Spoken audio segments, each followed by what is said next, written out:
President Trump has deployed the National Guard and Marines to California against the wishes of the governor and the LA mayor. Yeah, CNN senior political reporter Stephen Collins says Donald Trump is taking steps to justify using the U.S. military all over the country. Stephen writes, Trump is conjuring a narrative of invasion and insurrection. He's exaggerating disorder, and he's implying that to keep the country safe, he's ready to deploy soldiers across the country. And Stephen Collinson joins us now. And Stephen, I would go even a bit further by finishing that sentence, so brilliantly written as always and thoughtful by you, by saying that the president is sort of daring any opposition in his way to do just that, to stand in his way. He really does think that not only does he have the power to do this, but he has the support of the majority of the country, or if nothing else, his voters.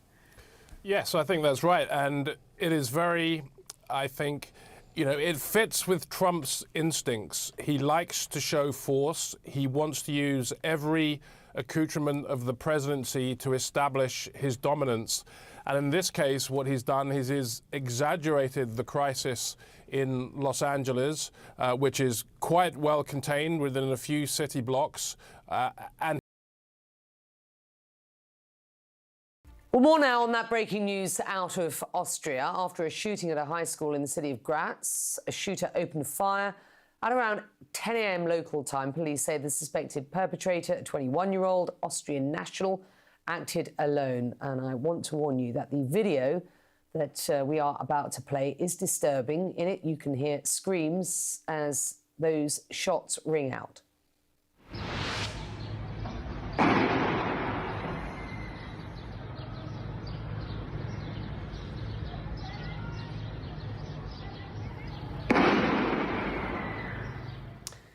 Well, police say 9 people were killed, including children between the ages of 14 and 18. Senior international correspondent Melissa Bell following developments for us. Many unanswered questions when we spoke an hour or so ago. In a press conference a short time ago, we did get more detail, particularly about the victims, as well as the suspected perpetrator. So what did we learn? We did, Becky. We understand that amongst those 9 people killed by this assailant, there were 6 women or girls. Some of them were under 18, 3 men or boys. They didn't give the exact division of which group the children fell in.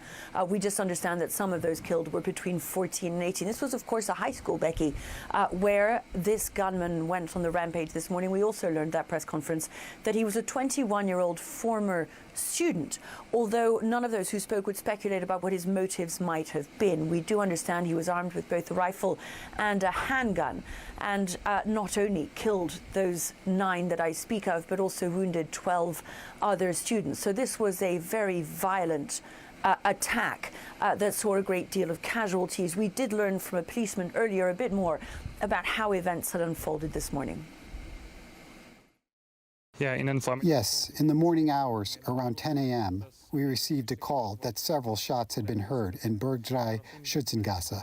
We then launched an operation with a large number of emergency services, including the Special Commando Cobra unit.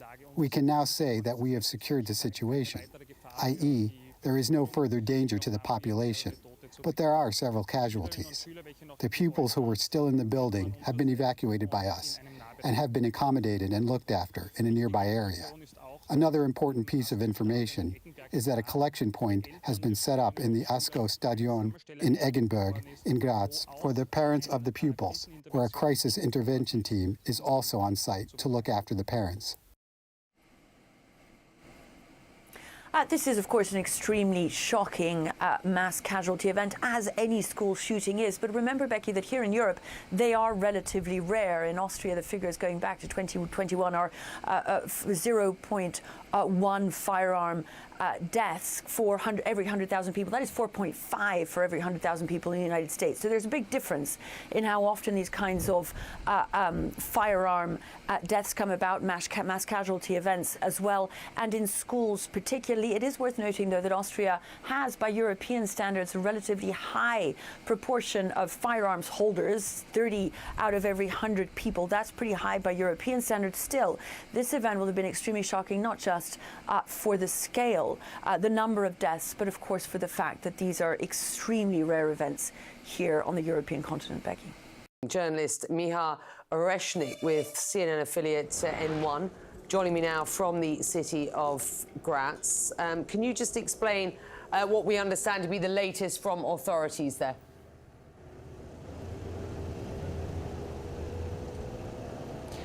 Yes, Becky, we're in southern Austria, in Central Europe, in the country's second largest city, Graz, where just before 10 a.m.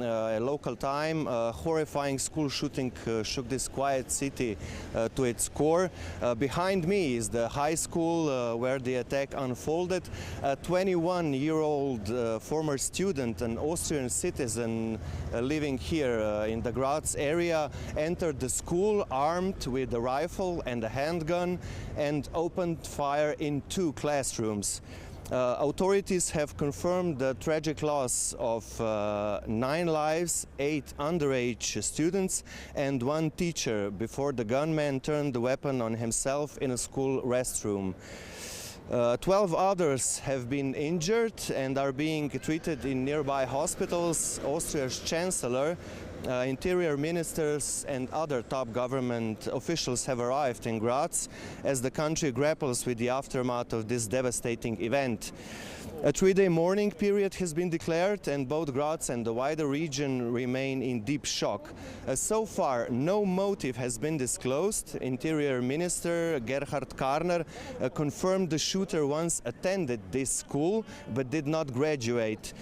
He had no prior police record and the weapons were legally owned with proper permits.